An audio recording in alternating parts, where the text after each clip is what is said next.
بسم اللہ الرحمن الرحیم۔ السلام علیکم ورحمۃ اللہ وبرکاتہ۔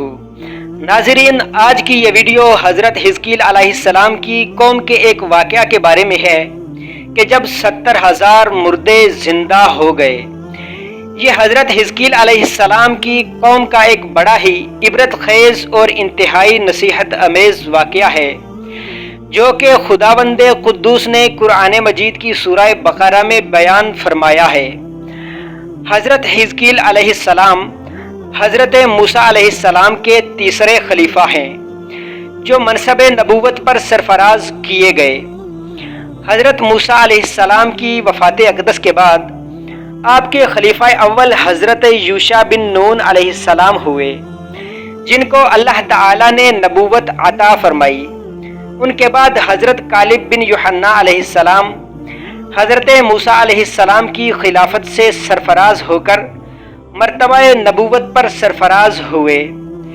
پھر ان کے بعد حضرت حزقیل علیہ السلام حضرت موسیٰ علیہ السلام کے جانشین اور نبی ہوئے۔ حضرت حزقیل علیہ السلام کا لقب ابن العجوز یعنی بڑھیا کے بیٹے ہے، اور آپ ذوالکفل بھی کہلاتے ہیں۔ ابن العجوز کہلانے کی وجہ یہ ہے کہ آپ اس وقت پیدا ہوئے جب آپ کی والدہ ماجدہ بہت بوڑھی ہو چکی تھیں، اور آپ کا لقب ذوالکفل اس لیے ہوا کہ آپ نے اپنی کفالت میں لے کر 70 انبیاء کرام کو قتل ہونے سے بچا لیا تھا، جن کے قتل پر یہودی قوم آمادہ ہو گئی تھی۔ پھر یہ خود بھی یہودیوں کی تلوار سے اللہ کے فضل سے بچ گئے اور برسوں زندہ رہ کر اپنی قوم کو ہدایت فرماتے رہے۔ مردوں کے زندہ ہونے کا واقعہ۔ اس کا واقعہ یہ ہے کہ بنی اسرائیل کی ایک جماعت جو حضرت حزقیل علیہ السلام کے شہر میں رہتی تھی، شہر میں طاعون کی وبا پھیل جانے سے ان لوگوں پر موت کا خوف سوار ہو گیا، اور یہ لوگ موت کے ڈر سے سب کے سب شہر چھوڑ کر ایک جنگل میں بھاگ گئے اور وہیں رہنے لگے۔ تو اللہ تعالیٰ کو ان لوگوں کی یہ حرکت بہت زیادہ ناپسند ہوئی، چنانچہ اللہ تعالیٰ نے ایک عذاب کے فرشتے کو اس جنگل میں بھیج دیا، جس نے ایک پہاڑ کی آڑ میں چھپ کر اور چیخ مار کر بلند آواز سے کہا، موتوا، یعنی تم سب مر جاؤ۔ اور اس مہیب اور بھیانک چیخ کو سن کر بغیر کسی بیماری کے بالکل ہی اچانک یہ سب کے سب مر گئے، جن کی تعداد 70,000 تھی۔ ان مردوں کی تعداد اس قدر زیادہ تھی کہ لوگ ان کے کفن دفن کا کوئی انتظام نہ کر سکے، اور ان مردوں کی لاشیں کھلے میدان میں بے گورو کفن 8 دن تک پڑی پڑی سڑنے لگیں، اور بے انتہا تعفن اور بدبو سے پورے جنگل بلکہ اس کے اطراف میں بھی بدبو پیدا ہو گئی۔ کچھ لوگوں نے ان لاشوں پر رحم کھا کر چاروں طرف سے دیوار اٹھا دی تاکہ لاشیں درندوں سے محفوظ رہیں۔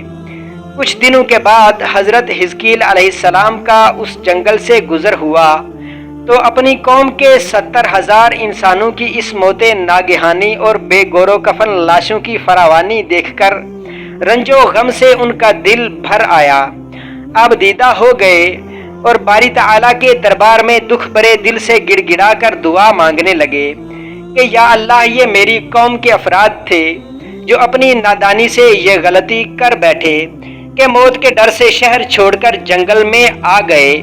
یہ سب میرے شہر کے باشندے ہیں، ان لوگوں سے مجھے انس تھا، اور یہ لوگ میرے دکھ سکھ کے شریک تھے۔ افسوس کہ میری قوم ہلاک ہو گئی اور میں بالکل اکیلا رہ گیا۔ اے میرے رب، یہ وہ قوم تھی جو تیری حمد کرتی تھی اور تیری توحید کا اعلان کرتی تھی اور تیری کبریائی کا خطبہ پڑھتی تھی۔ آپ بڑے سوزے دل کے ساتھ دعا میں مشغول تھے کہ اچانک آپ پر یہ وحی اتری کہ اے حزقیل، آپ ان بکھری ہوئی ہڈیوں سے فرما دیجئے کہ اے ہڈیوں، بے شک اللہ پاک تم کو حکم فرماتا ہے کہ تم اکٹھا ہو جاؤ۔ یہ سن کر بکھری ہوئی ہڈیوں میں حرکت پیدا ہوئی اور ہر آدمی کی ہڈیاں جمع ہو کر ہڈیوں کے ڈھانچے بن گئے۔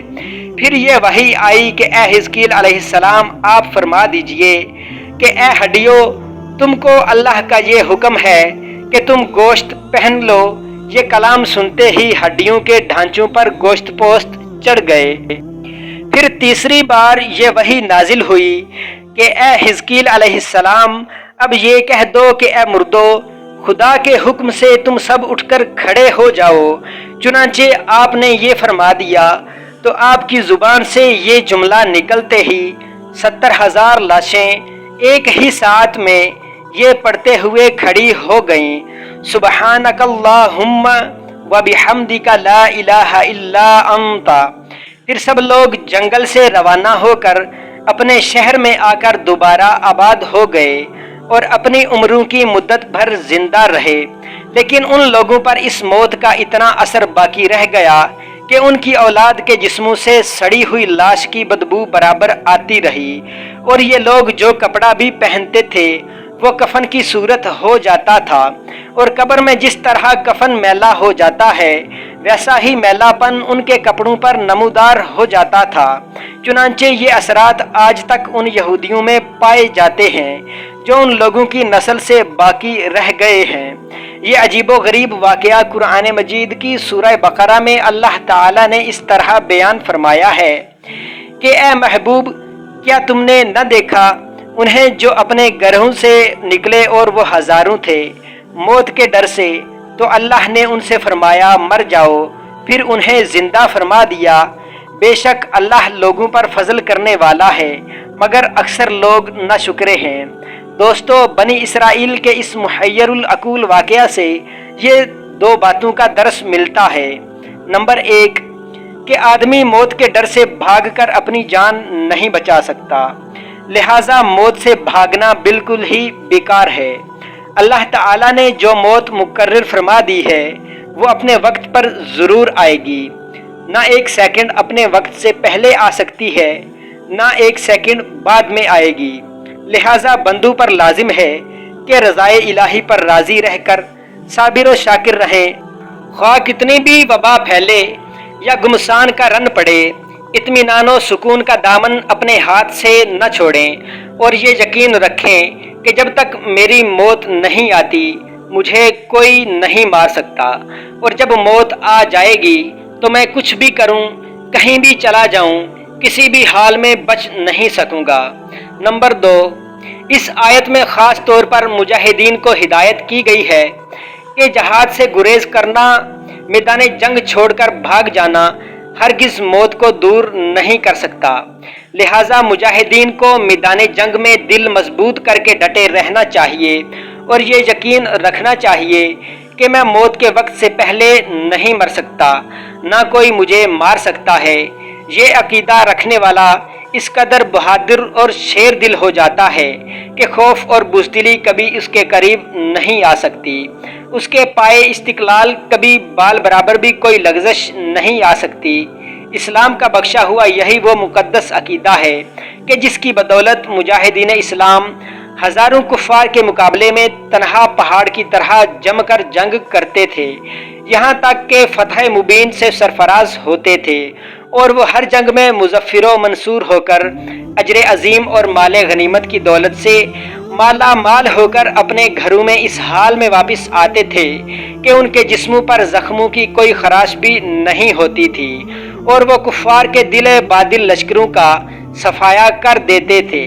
شاعر مشرق نے اس منظر کی تصویر کشی کرتے ہوئے کسی مجاہد اسلام کی زبان سے یہ ترانہ سنایا ہے کہ ٹل نہ سکتے تھے اگر جنگ میں اڑ جاتے تھے، پاؤں شیروں کے بھی میدان سے اکھڑ جاتے تھے، حق سے سرکش ہوا کوئی تو بگڑ جاتے تھے، تیغ کیا چیز ہے ہم توپ سے لڑ جاتے تھے، نقش توحید کا ہر دل پہ بٹھایا ہم نے، زیر خنجر بھی یہ پیغام سنایا ہم نے۔ اللہ پاک ہم سب کو اپنے احکامات پر عمل پیرا ہو کر آخرت کی تیاری کرنے کی توفیق عطا فرمائے۔ تو ناظرین، کیسی لگی آج کی یہ ویڈیو کمنٹس میں ضرور بتائیے گا، اور اگر ابھی تک ہمارا چینل سبسکرائب نہیں کیا تو برائے مہربانی پہلے اسے سبسکرائب کر لیں تاکہ ہر آنے والی نئی ویڈیو آپ تک بر وقت پہنچ سکے۔ اللہ آپ سب کا حامی و ناصر ہو۔ ملتے ہیں اب نیکسٹ ویڈیو میں، تب تک کے لیے خدا حافظ۔